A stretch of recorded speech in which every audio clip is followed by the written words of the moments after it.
right, good day, greetings, and welcome to the Peak Wellness Hour. We are so excited to have you here starting out the month of December just right.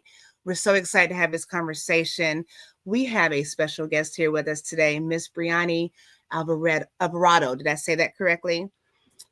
Awesome. She is a addiction specialist and counselor. We're going to dive into this conversation with her. So we want you to stay tuned. We want you to grab a pen and paper because we're going to dive so deep into this. Before we begin, I want to tell you all know that when we do our broadcast here, we tend to put positive images up on our thumbnails. So I didn't want that thumbnail to be discouraging, but I do want you all to understand the severity of what we are talking about today. And that is the reality of addiction. That image you saw was just an image. But when we see people, they're someone's loved one, someone's daughter, son, mother, father, friend, counselor, therapist, doctor. So keep that in mind as we discuss this conversation with sensitivity and respect. Grab that pen and paper, hit the like button, subscribe, and share. And we'll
All right, so here we are. We are here with you all. So glad that you are here with us.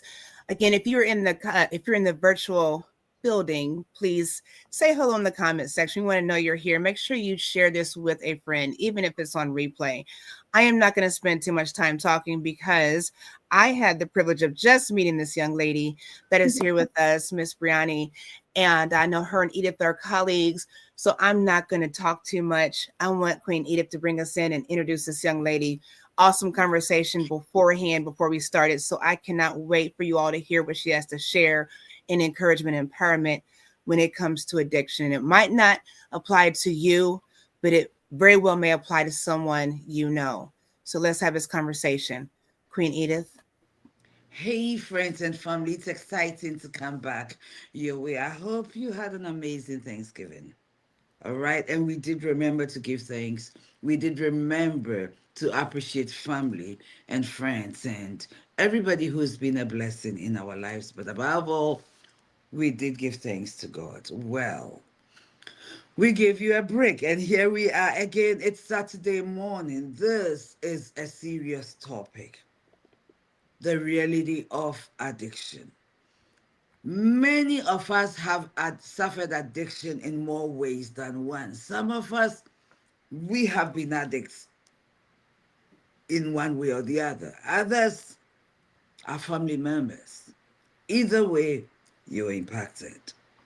If nobody told you addiction affects the entire family as a whole. So today, the holidays are coming up. It's a very difficult season for people who live with the challenges of addiction. Because for them, having fun means drinking, snorting, shooting, and however it is, injecting, however it is, they do take in their substance or abuse the substance. It's a difficult season. Even more difficult when they are on the journey of recovery okay, pursuing sobriety to the best of their ability. How do they navigate family gatherings? How does family show sensitivity to their struggles and what they're dealing with right now in this moment? These are some of the situations we're going to talk about. So, grab a pen, grab a paper, share this video, invite a friend. Listen, you may not know anybody. Thank God. You don't have a family member, you don't have a friend, but there's a friend of yours who may very well be going through this with a family member or somebody they love, or even themselves, and they probably are hiding it. Please share this video and let's all get the help, the information we need to be helpful to our loved ones. So tune in, and before we go on, I'm going to ask Queen G, please include my other person for a minute so I can stream. Then we can put her in the back. Thank you so much. Okay, gotcha. And welcome to Miss Joanna Franklin here, who is actually my cousin, and she is part of activism when it comes to addiction. Here in Indianapolis, it's Macro B, fighting addiction. So, grand rising to you, Queen. The link is in the chat for the Cricket Creek Alert Addiction Resource website. So check that out, you all. Queen, I'm putting you in here. You got to mute one of them though. It's muted, so I don't know Okay. why it's talking. So before we go on, this is what I want. I have to introduce this beautiful young lady. She is a mental health and an addiction therapist. Over the last year, I've been working in the same facility as a clinical intern. She's one of the few people who has trained me in the area of addiction, and I've come to love it. Bree is an amazing woman. She's young, but she's knowledgeable. And she's not just knowledgeable, she understands the intricacies of addiction. She's been at this for a long time. I've learned a lot of valuable lessons from her. Her name is Brianny. I call her my Princess Brie.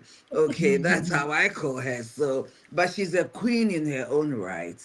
And so, Brie, the Mhm. floor is yours. Thank you so much for inviting me, both of you. I feel very honored to be part of this conversation. I think, you know, I know Edith, you said that you've learned a lot from me. I've learned a lot from you. I think that our styles are different, and I am always wanting to learn even more. So I feel like it's been an honor to work with you. Your entire internship, almost, it seems like. All And of it. All yeah, of it. Practicum and the two internships. And it ends on Friday. yes. And I'm very sad about it. I can't express that enough.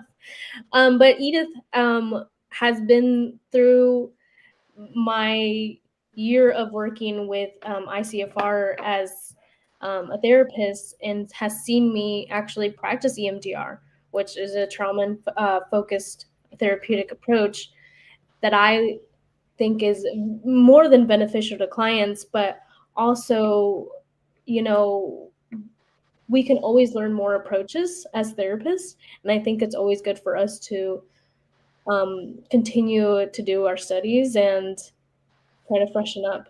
But I am very honored, and I have been in this. I have been working with a lot of different clients.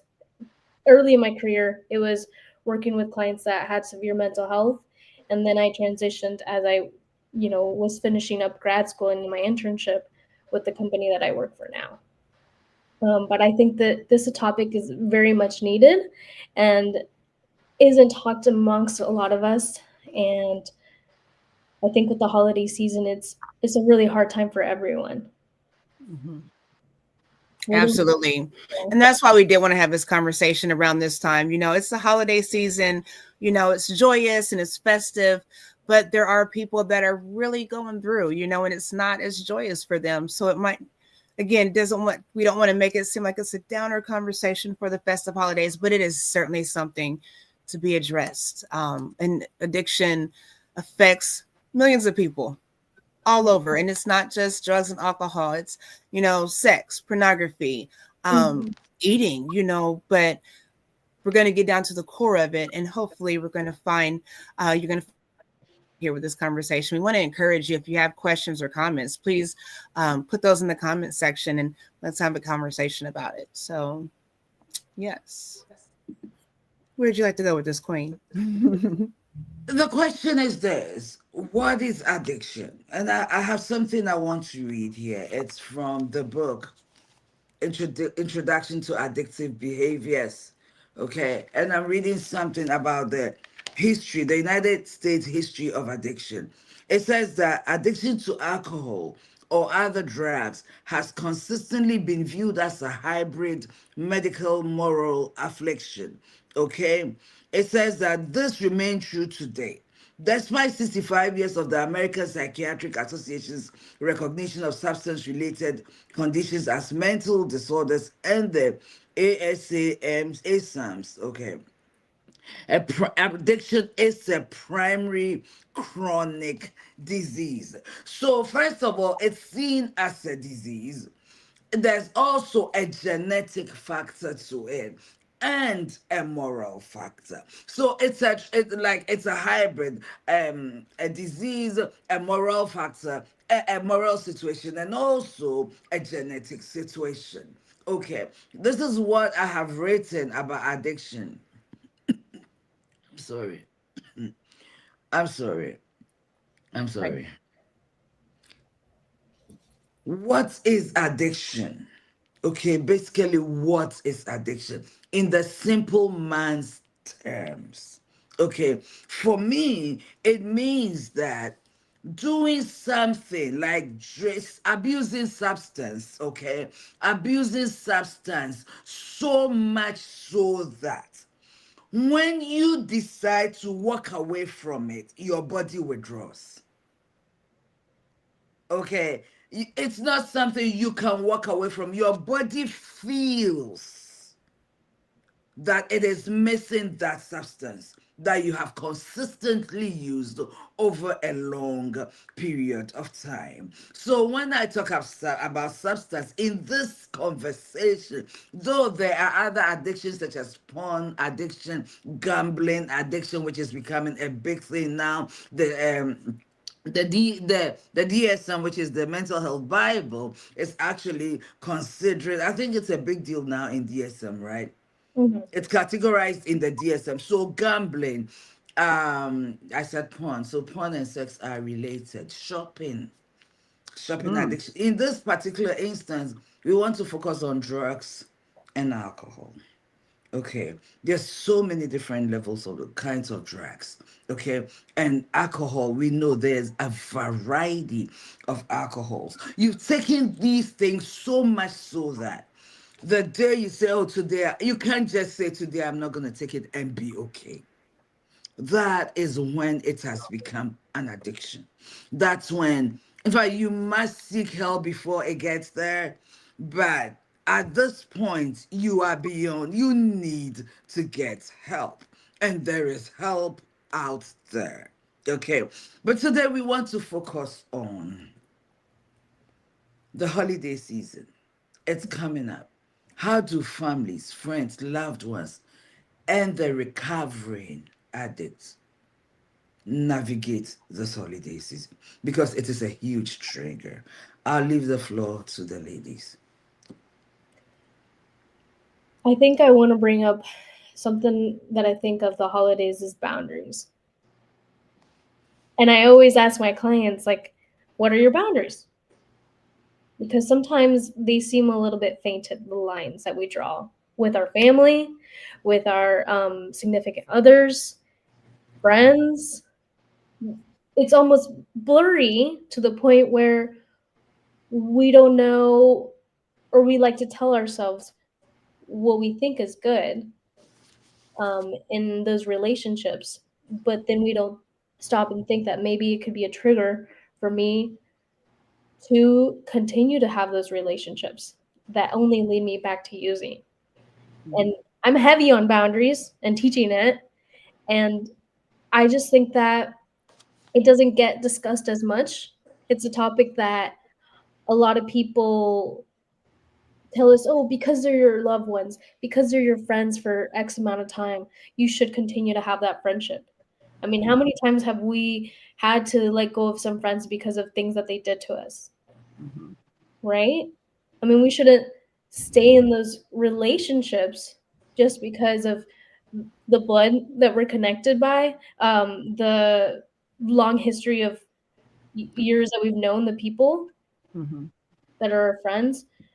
Because a lot of the time, like, we don't stop and think, I keep going back to using because probably I go back to the same people that are probably the root of my trauma. Mm-hmm. Probably people that I used with. Or they have things around, especially in the holiday time. Mm-hmm. And of course it's hard.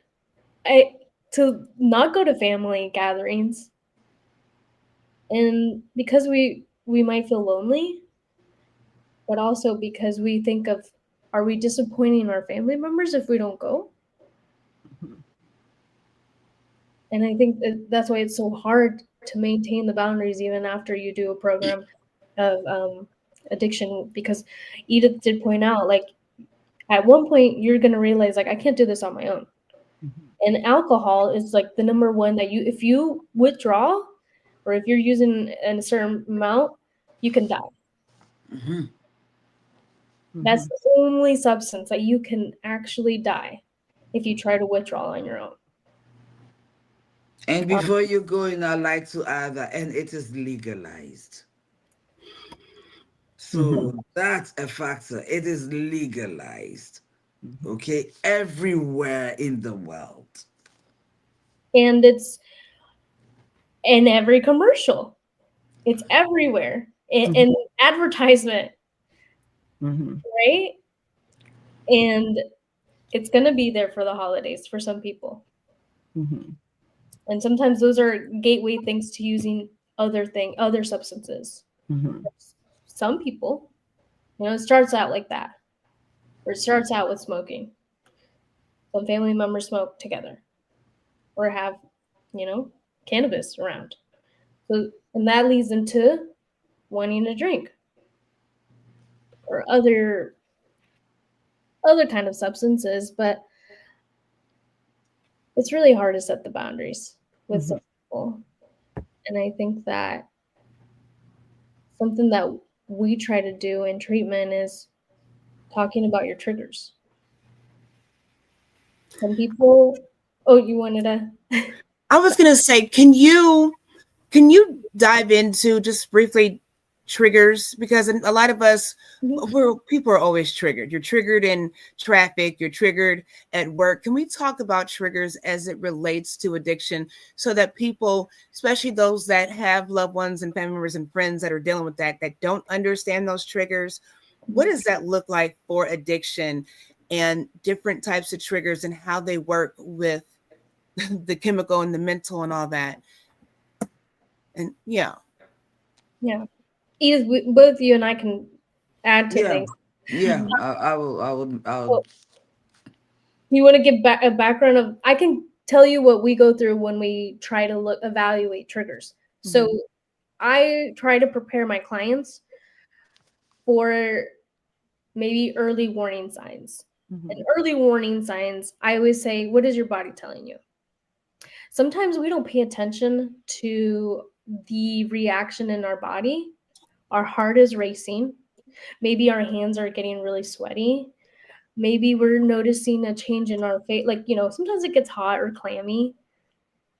Some people, their stomach turns.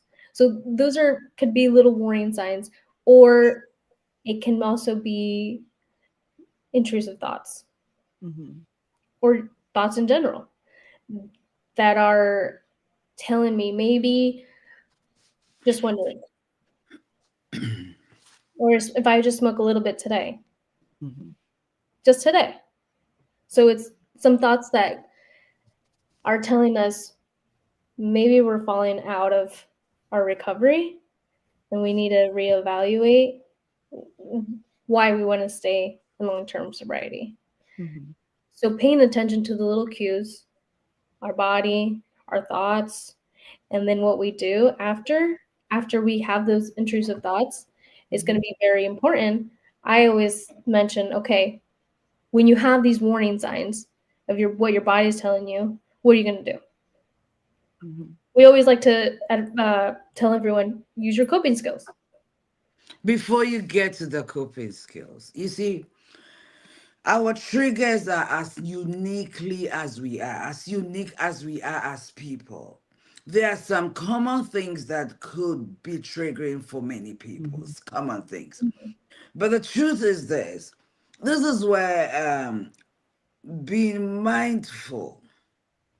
See, we are living in a life where a lot of us are on autopilot. We things have become so routine that we don't even know that we just walked past something, spectacular. Okay. Mm-hmm. And one of the biggest things in treating addiction is knowing yourself, knowing your body, how your body responds to situations. Because our body has a unique way of talking back to us. Okay, it has a way of speaking to us.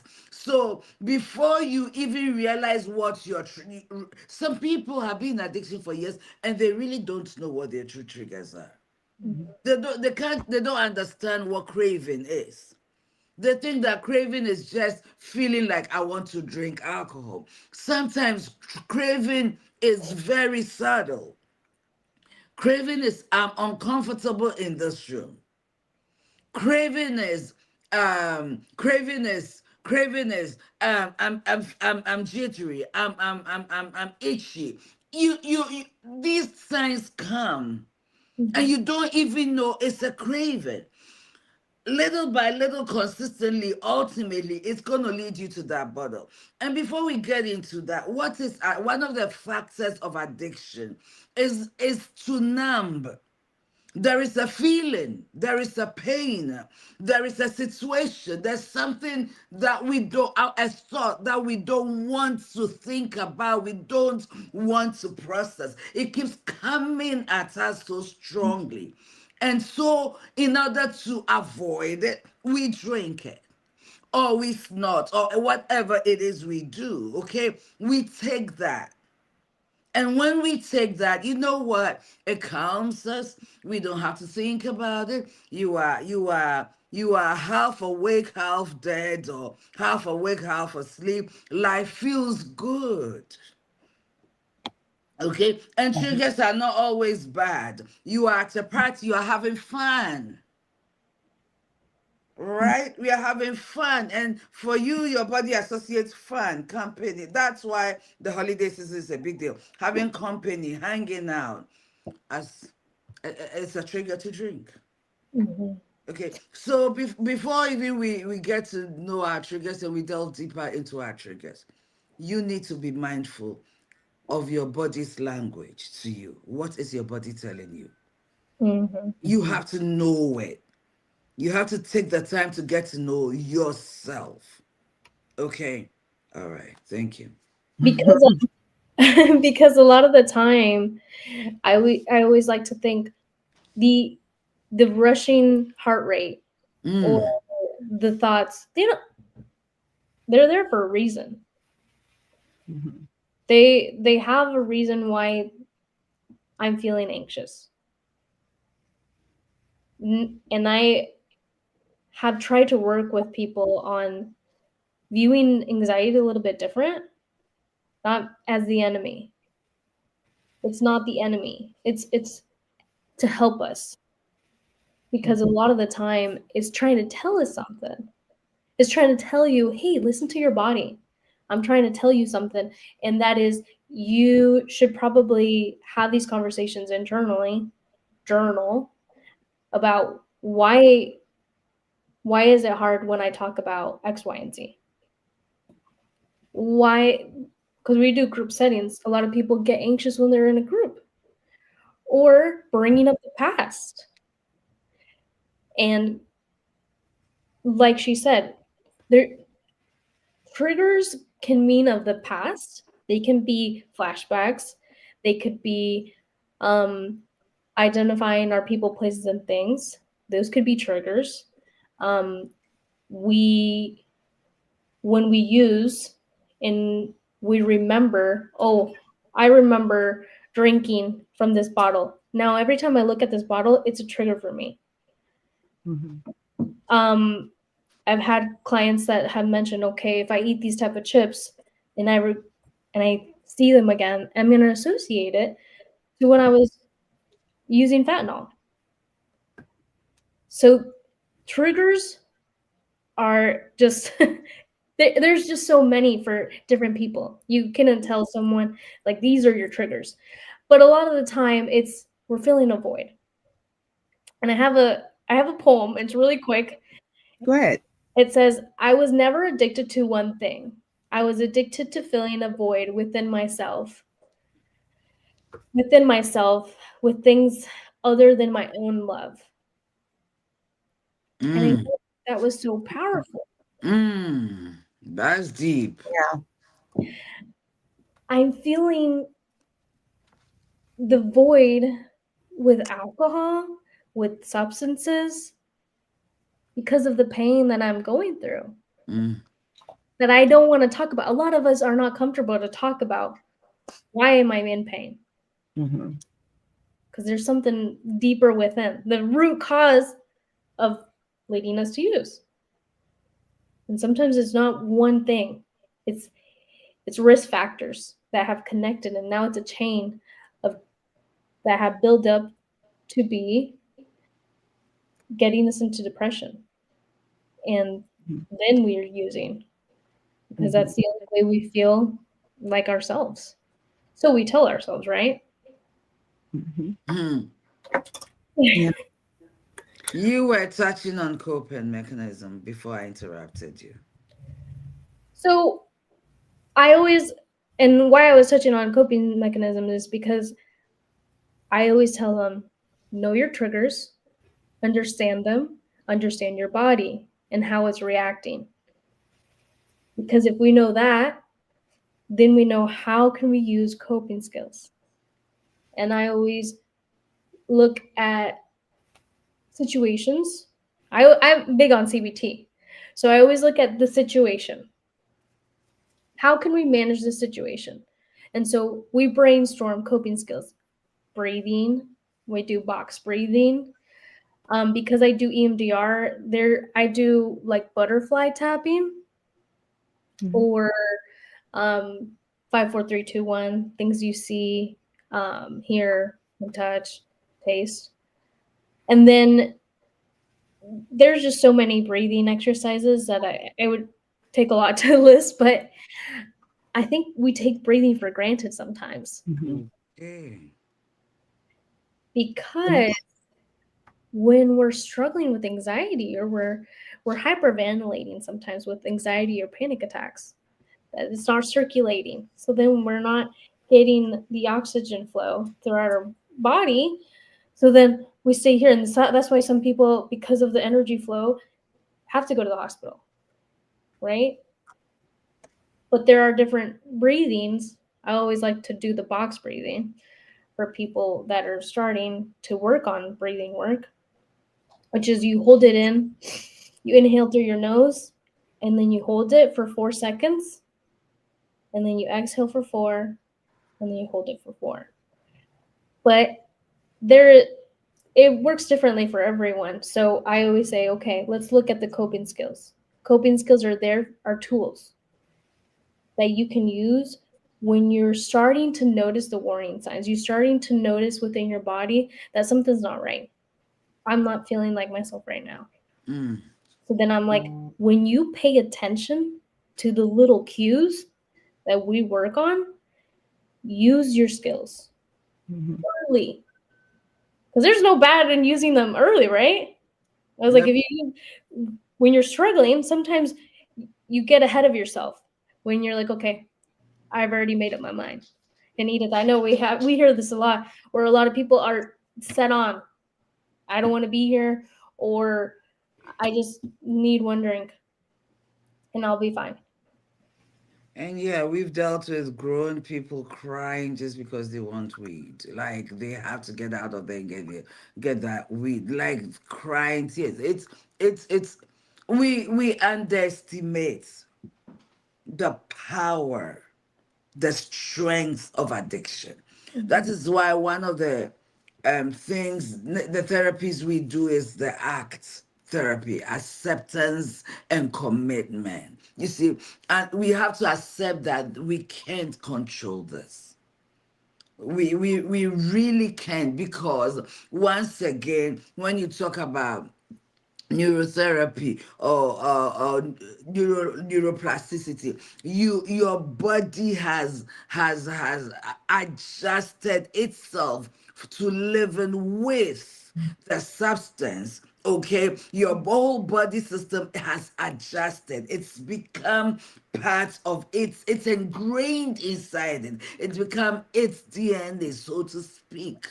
Mhm. Okay, and so it's not something you can just tear away in 1 day or in 5 days, or it becomes a long-term journey. Okay, and that's why it is difficult. It is hard. It is really hard. If you don't have empathy and you see it only as a moral thing, you will probably be judgmental. But you need a lot of empathy working with these people, and patience, and figure out how to talk to them. What are some of the things that is coping for them, is helpful to them, okay, in order for them to go through it, because it's difficult. It's really hard. Okay, and I want us to move to the holiday season. I think we've talked about 30 minutes, the holiday season and the family. Mhm. You have a brother, a father, a sister, a mother, some close family member who just, like today, tomorrow, this week, or a few days to the holidays, is coming out of treatment. They've at least achieved 30 to 90 days, so to speak, of sobriety within a structured environment. Okay, they used to having family get-togethers. What do you do? What do you tell them? It's a family get together. You can't say because of one person we're hiding all the alcohol. Okay, how do we navigate this to show some concern for our brother or our sister who is currently in recovery, but not at a point where it is easy for them to say no? How do we navigate that during this holiday season? I think a lot of the time, people that go into the holiday season and go to the gatherings, they sometimes they feel defeated, in a way, because they know that they can't change people. Mm. They can't change the fact that maybe their family is going to be drinking, and I can't do anything about that. Mm, I mean, if that's something that they've normalized in the gatherings, then that is what's to be expected. But I would feel defeated if I go in there and I see other people drinking early in my recovery, even if it's 90 days is still early, right? very. And I'm just getting out of a structured environment Mm, with family members that maybe are triggers and that probably don't respect me, and that I feel uncomfortable having difficult conversations and telling them I can't have a drink. Maybe I haven't even told them that I'm going to treatment, or that I've been going to meetings, or etc. So sometimes it's difficult to have those conversations, and then the lack of empathy that they might show because of what it might bring.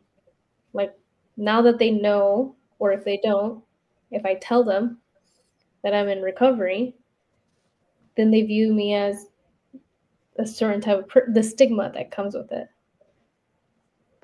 But sometimes people that don't understand addiction, they offer you drinks. And I've had a lot of people who say they offer me and I feel bad because I'm telling them no, I don't want anything. And they ask you and they keep asking you. And I think sometimes we're not considerate as family members, is that they said no the first time. Why do I need to keep offering? Mm-hmm. They're setting their boundaries, and I should allow that. Mm-hmm. If they already said no, okay, move on. But some people keep saying no, it's just one, because we don't understand addiction. Mm-hmm. That one is gonna lead to more that night, and then the following day, so on and so forth, and then you're taking them back to where they first started. Mm-hmm. And it's part of it is that we should be aware that maybe I shouldn't go to the family gatherings, and I should take that time for me to, be with my in what is it, not extended, but nuclear family. Mm-hmm. But sometimes even the nuclear family can be that way too, but they don't fully understand to respect my boundaries. So that's why they keep pushing it sometimes. They push you to the point where, well, you have to go to the gathering because we've always done that. Mm-hmm. And now you feel kind of left out. Everyone else is drinking. I'm the only one not drinking. Mm-hmm. Or sometimes people smoke around, cannabis. Everyone does that. Then if I smoke or if it's offered and I didn't even think about it being a gateway to other things, that's where it might start. The addiction back to leading me where I didn't want to be. And in some states, cannabis isn't legal, and there's so many studies on why it is still harmful. But the other thing is we don't realize that might lead me to going back to using other things. Mm-hmm. Sometimes we struggle with boundaries early in recovery, and we are scared to have those conversations with our loved ones, that I can't go to the gathering, or that I don't feel comfortable having alcohol there. And it falls on me to take that step and not go, but also I think it's a respect thing. And I know we've discussed that before. Sometimes we have to give one another respect. If you know that I'm in recovery, or if someone has told you, or if I'm telling you, maybe there could be mutual respect on, how about we don't have it here? How about we don't let that be the focal point of the gathering? Mm-hmm. Maybe at another point, if you want me to come. And you talked about starting new traditions in those instances off camera, and that is important. Like you said, we're so used to this is where we go every Christmas Eve, it's okay to start new things. It's okay to starting new things. It's part of starting over. It's part of that healing process. And I think it can be scary and I'm even lonely, but I think that's part of that self-love and that self-healing and that accountability. 100%. I think we fall so back on like going back to the things that we feel comfortable with. Mm-hmm. And it's okay to stay uncomfortable. It's asking yourself, how much do I really want to be in long-term recovery? Mm-hmm. What am I willing to do? What am I willing to sacrifice? Because you sacrifice a lot of things. You sacrifice something, not talking to your family because they don't respect your boundaries. You sacrifice not going to these events where they're at, and maybe you don't see your nieces and nephews or grandparents because they don't want you to be there anymore because you set the boundaries and they don't respect them, or they got mad that you set a boundary because they don't understand them. So it's okay to start these new traditions with with other loved ones, other people that also understand recovery. And because a lot of times when we feel lonely and not having the friends that we used to be with or the family members that we used to be around. But I think that also connects to our triggers. Mm-hmm. Are we willing to step in that scary, like, I guess, Lonely place. for sure, Mm-hmm. because it's lonely and I don't know anyone yet, or I haven't made enough friends to the point where like I feel comfortable. And now all of my family members don't want me anymore. Mm-hmm. And that's challenging to navigate, especially for people that like lost their kids, lost their husbands and wives, and it's just them. No one else wants to be around them. And I know those are the consequences to what led us there, to our addiction. But sometimes we don't understand that in sicknesses and health, you made a vow too. And I know that doesn't mean like you have to stick through the abuse, but sometimes I see partners leaving their partners because they don't understand the addiction. Mm-hmm. And so the first time they go to treatment, that's it. It's over because of the lying. Okay. Mm-hmm. And I'm like, but that's what addiction is. That's the relationship we have with it.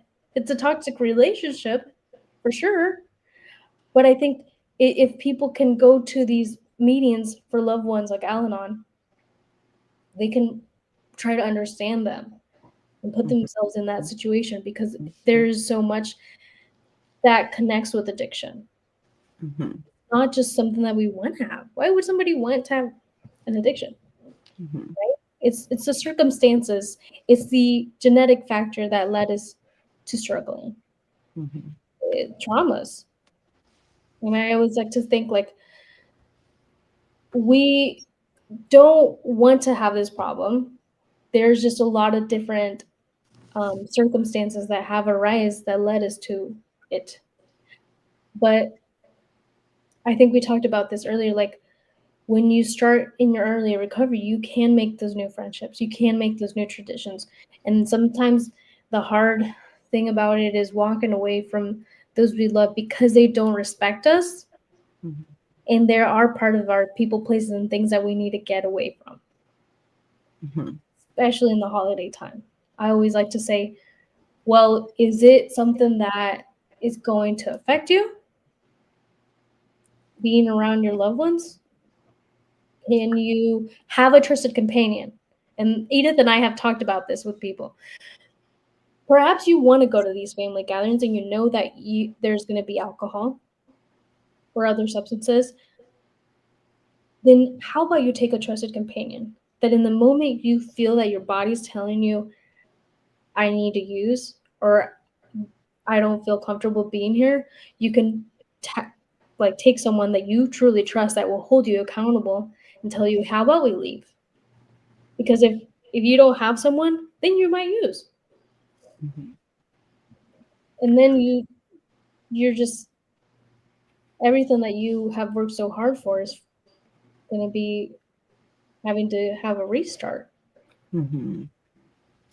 Can you ladies, don't you all love this information? Make sure you all hit that like button. And Brianny's information is in the description link. So you all check her out on Facebook. Very, very intellectual young lady. I want to ask you ladies about, I know you all do group counseling and therapy and whatnot for addiction. Could you talk to the audience about being in that place where you have to make that decision, whether you go to inpatient, outpatient treatment versus in AA meetings? And I'm asking because a lot of people, I believe, have an issue with going into treatment, checking into treatment, and having what they feel those freedoms and liberties and whatnot taken away from them, that control taken away, on top of issues with payment sources and financial issues. So what does it look like if someone's looking at treatment, um, but can't afford or is not ready for it, and then you have the NA and AA meetings. How do you think they compare as far as healing and growth and recovery? And before you answer, I'll say this: whatever works for you all. If that's what works for you, and you're dealing with something, I'm not knocking it. We're not knocking it. I just want everybody to get understanding and have options and feel free to heal. So, Brie, do you want me to go? You can, if yeah, if you want to share. I'll tag along. Before I let the expert go, this is my experience. mhm, We have we have different levels of treatment.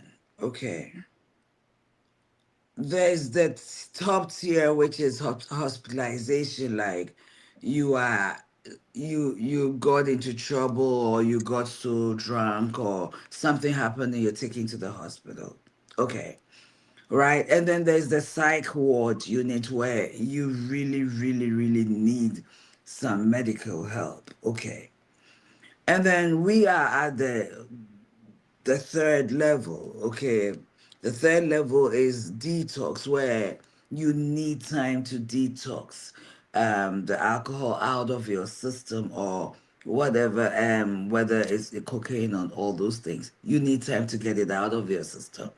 And then we do have the residential. Residential is you're living in it's quite restricted. Restricted is rigid a little bit. We try to, as much as possible, shut out the outside world so you can focus on your wellness. Okay. And then you go to the next level. From There are a few different levels for some people who are maybe slow learners and have maybe developmental challenges. They go to different other different levels. However, if you are a regular person like you and I, mentally, and after residential, we have what we call the partial hospitalization, where it's also, a lot of them are residential or PHP with housing. It's a little freer. You have a little more leeway. However, it's almost like you go, like a halfway house kind of thing. You go, you test the waters, you probably go around the places, you know, and you know how you feel, and you come back to safety. Okay, for maybe a number of weeks, months, I do not know. And then they have the outpatient. There's the intensive outpatients, where you're in group therapy for about 3 to 4 hours a day, 3 days a week kind of thing. And then it's another level. And then you go to the outpatients, where you are in group therapy. And with all these therapies, are mental health therapy and all those things individually going on as well for you. And also even medical care as well. Okay. And medication, medication management, all of those things are in all of this. And then after you've been through all of it, okay, then you step down to the IOP, which is an hour for 3 days a week kind of group thing. And then you slowly, what am I saying? The process, and you slowly wean yourself. You go from the high all the way down, and you win yourself. In every situation, there's the maintenance level. So for me, the AA and all those things are maintenance level. Mhm. They help you, okay, but it's maintenance level. A lot of addiction situations are strongly connected to mental health. mhm, What these places do is to begin to work on your mental health. Begin and dig deep to what is the root cause. Mhm. Why do I need to start destroy my life like that? What is it that is pushing me? And sometimes the person themselves do not know.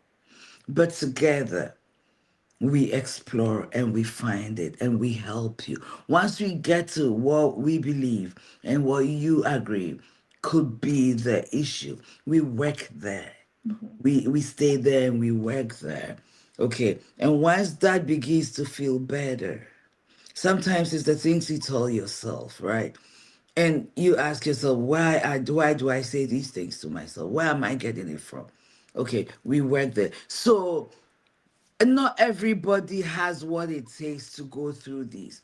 Some people have work. So if they're able to afford even the residential, they may not be able to afford not working and being in another. So guess what? They step down drastically to a much lower level where their work it can accommodate both work and getting well.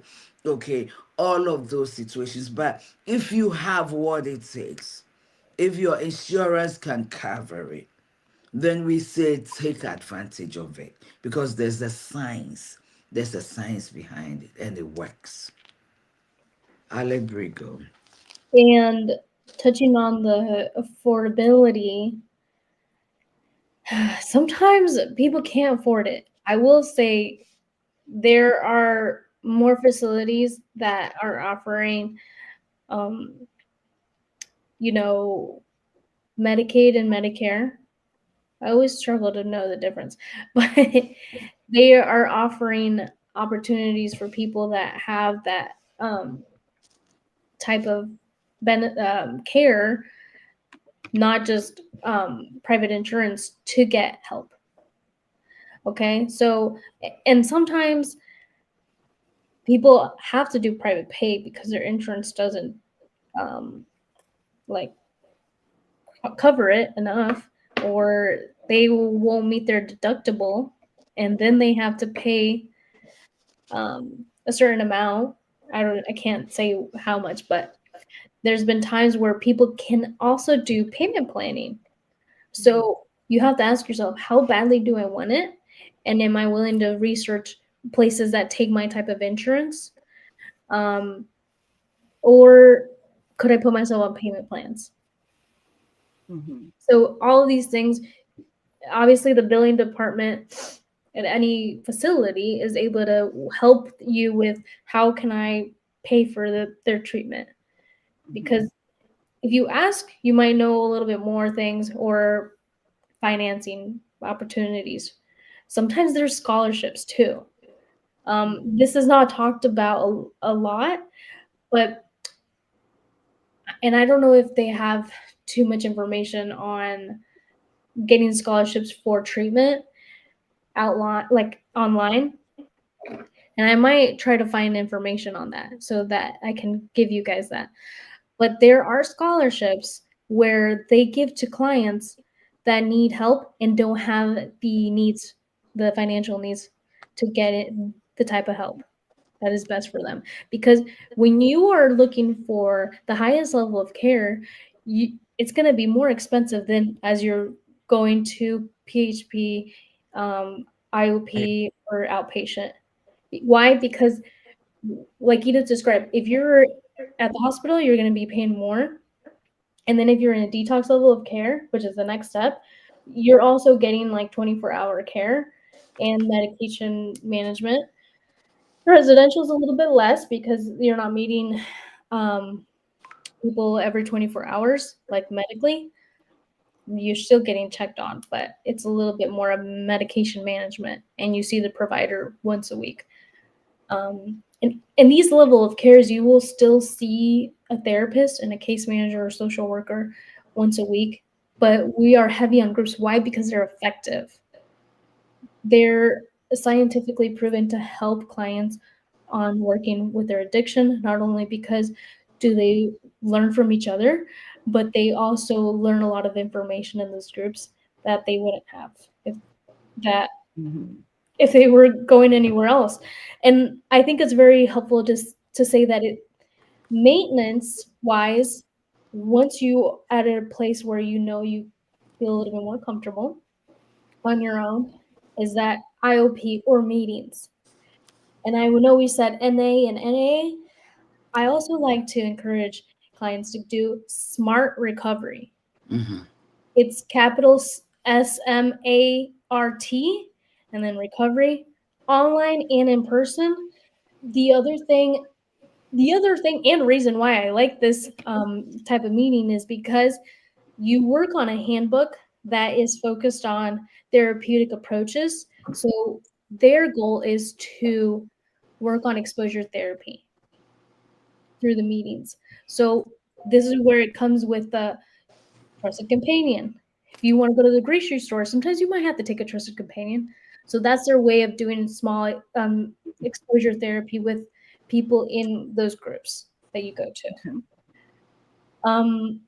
There's also like Celebrate Recovery, Recovery Dharma, which is more like a Buddhist um, meetings. I've actually been to them before too. And Um, Celebrate Recovery is for, it's usually churches, right? It's it's church based. right, and all of these things like you can get an app or just Google them. I'm really like they have apps for everything at this point. But there's like a meeting finder where you can find meetings anywhere, but they're more of the maintenance aspect. And I think that when you're going into outpatient, it's very important to realize maybe I need to go to therapy once a week for X amount of months. And then I can start more into the maintenance side, or maybe I only need to go to therapy every 2 weeks or every month. And as I get more comfortable, because maybe I'm already at a place where I am able to work through my triggers, or I've talked about my trauma, so on and so forth. But a lot of people are discouraged to go to these treatment facilities because of the structure.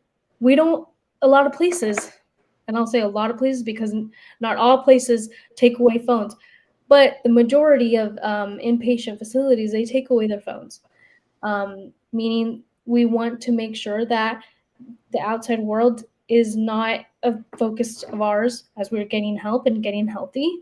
And we try to focus on going to our meetings, doing individual sessions, and taking things care of with our case manager so that it's not doesn't feel like it's always on the person. But we also try to do that for their aftercare planning of where they decide to go to next. Um, but I think that if not having access to being on your phone, you have to ask yourself, like, how much am I willing to sacrifice to get better?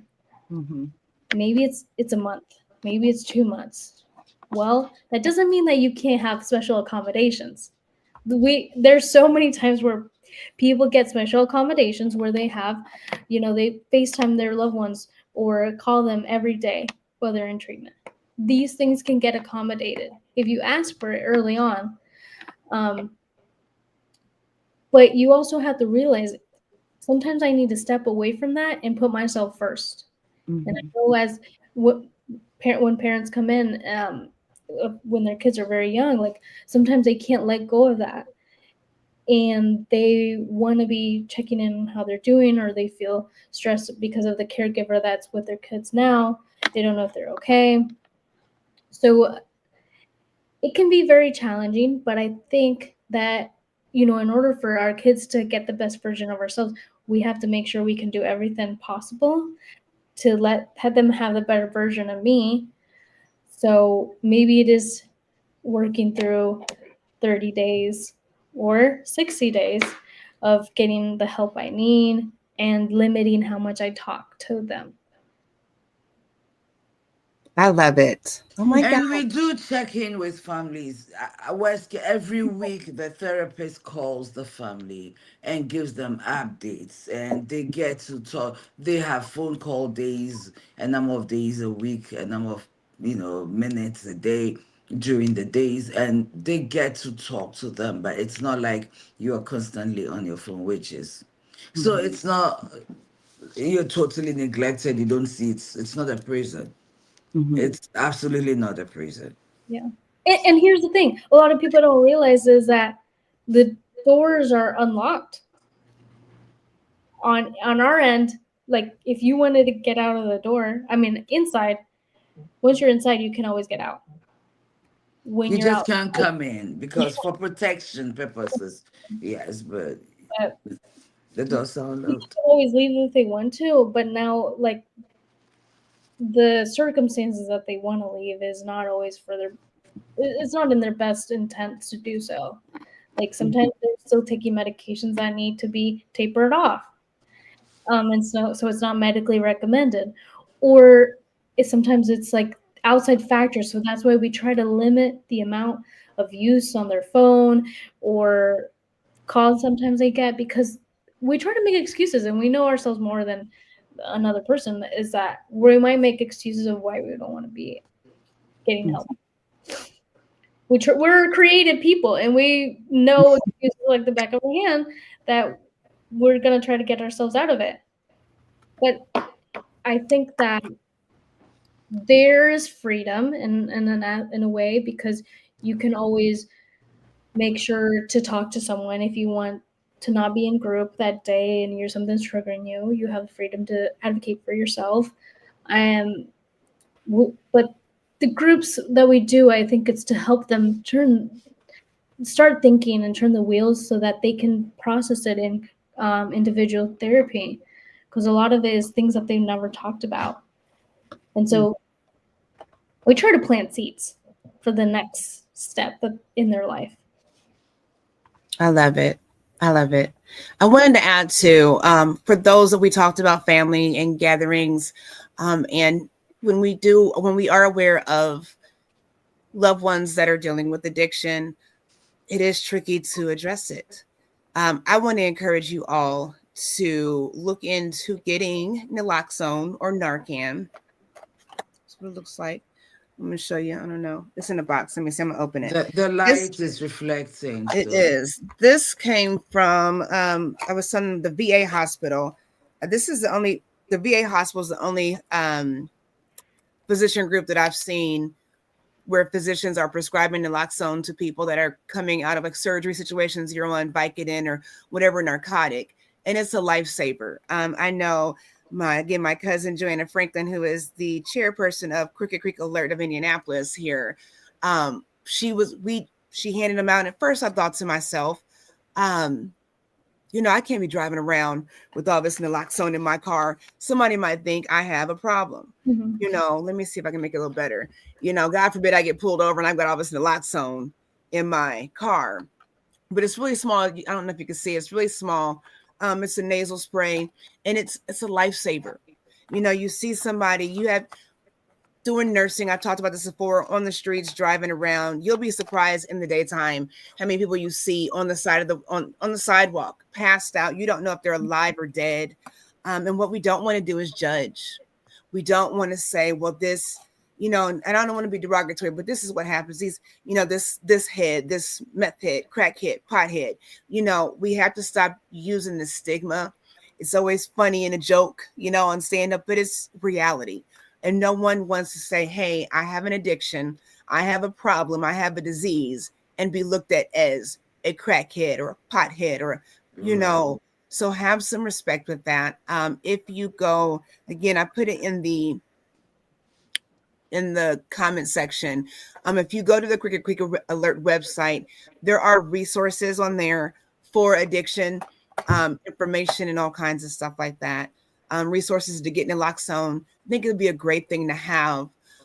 Again, just driving around seeing certain people, there's certain areas where it's like, this should not be the normal behavior. That there should be no reason why I'm pulling up to the CVS or this gas station and someone's passed out, intoxicated, or inebriated in broad daylight. What happens if we had CVSs and different establishments that had access to saving lives? All because you have an addiction or a habit or a stronghold does not make you a bad person. It just means that there were bad decisions and choices made. And there is room for recovery, there's room for growth, and there's room for forgiveness. And it starts with forgiving yourself. If nobody else wants to forgive you, it starts with forgiving yourself. But we have to give people a chance to do that. Okay, you have to give people a chance. So, yes. Oh, I don't know if it's showing up. I popped it up. I'm always popping up people's comments. That's reality. So yes. We You all miss make sure you go you to her too. Facebook page and show her some love. Yeah. Well, ladies, we're almost out of time. I'm going to let you all conclude this. I do want to let you all know, though, I posted and I lost it. I posted a video from Gaia, and it's entitled Living Through Addiction and Recovery with Chris Grosso. And so it's talking about dealing with the struggles, healing from that, his own experience. So, I love Gaia. You can find it on the Facebook page. I did not put it on YouTube yet, but I'll put it on the YouTube post where you can find that. Go check that out. It's free for 3 days, so you can watch it for free up until Tuesday. It's about 54 minutes long and a powerful information about healing from that. So make sure you all check that out and take advantage of that. So, ladies, I will let you take us out. Brianny, if you want to say anything else, if you want to add any input, take your time. And Queen, I'll let you take us out. Yes, ma'am. Do your Oh, final words. my final words. I think you spoke very well on giving each other empathy during this time, understanding one another, and respect, not to forgive, that we should show respect towards one another, and just a lot of love and kindness. I think that we forget to give that. And hopefully we can try to learn more about how we are as people, and knowing that people don't want to be suffering like this. It's something that, you know, is very much, I'm doing this because I'm struggling. Because I don't feel like I have any other resort to getting better. So I think if we try to remember that, then hopefully it can help us be more empathetic people. Mm-hmm. I appreciate you guys for allowing me to say a few words, and I'm I can't wait to see how this changes the community. Absolutely. Thank you for what you do in the community. Thank you for being so open and sharing the information. It's been you're such a lovely soul. So Thank it's been great to just interact with you. I hope you all enjoyed her. Certainly. you so much. Yes, thank you. Thank you. Queen. Bree, this is not the last time. This is just beginning of many that we can do together, because mental health is huge. It's Mhm. huge, and we tend to neglect it. I always say that we go get our physicals every year, but never do we work on the part of us that literally drives every decision and every behavior. Bree has talked a lot about triggers, coping skill. We didn't go into detail, obviously, we can't. Coping skills, setting boundaries, okay, and even the holiday season, the difficulty it is. One thing I've come to learn working at this addiction place that I've been doing my intern, and I've been there literally almost a year, because I was there 3 months last year, and I've been there since March or April this year to the end. So I've been there all my school internships and practicum. I've done it in addiction. So I'm so grateful that I got that opportunity, and for all the people who made that possible, I say thank you to all of them. But what I've learned is that they form a community. They develop a community, okay? They get in touch with each other. They build a sisterhood and a brotherhood and a familyhood, if there are any words like that. And you know what? If you can go to the regular family gatherings talking about triggers, why don't you invite a few friends to your home and say no alcohol? Mhm. That's a good thing to do. People who will respect your boundaries, Mhm. okay, and say no alcohol. Come, let's play a game. Let's watch a movie together. Let's watch a show. There's so many videos on people who have struggled with addiction. It could be a beginning if you don't have the community you made, because they come from all across the country. Find a community within your community that will respect your boundaries and you can spend time with. There is always a way where there is a will. And I'll say this, thinking I'm lonely, I don't want to offend anybody. The question I want to ask you, who is struggling and who is going through recoveries, what are your core values? What are your values? What are your principles? What are things that matter to you so much that you are not willing to sacrifice? And so many times, that is where our thoughts needs to go. It's not about offending people. It's not about hurting people. It's about ensuring that you are firm enough in your walk so you can stay strong to support the others who need. Addiction is not a joke. It's not something to make fun of. It's also not, let me say this again, it's also not something that is humiliating or shameful to the family that we will hide. Let's be open about it. Let's talk about it. So many people have families who are dealing with situations, and you're going through a lot. Let's talk about it, okay? There is nothing to be ashamed of. So let's remove the shame. The shame that we are hiding is what is encouraging the habits or the behavior. I promise you, let's talk about it. Let's confront it squarely. Let's help our loved ones. But more importantly, let's hug them, love them, let them know we care. Because we really do. At the core, we do. Talk about addiction, deal with it. And if you have any questions, you can reach Brianny on her Facebook. She's streaming live on there. I'm not streaming live. You can reach out to me. I finish school next week, Friday, and then I'll be a therapist.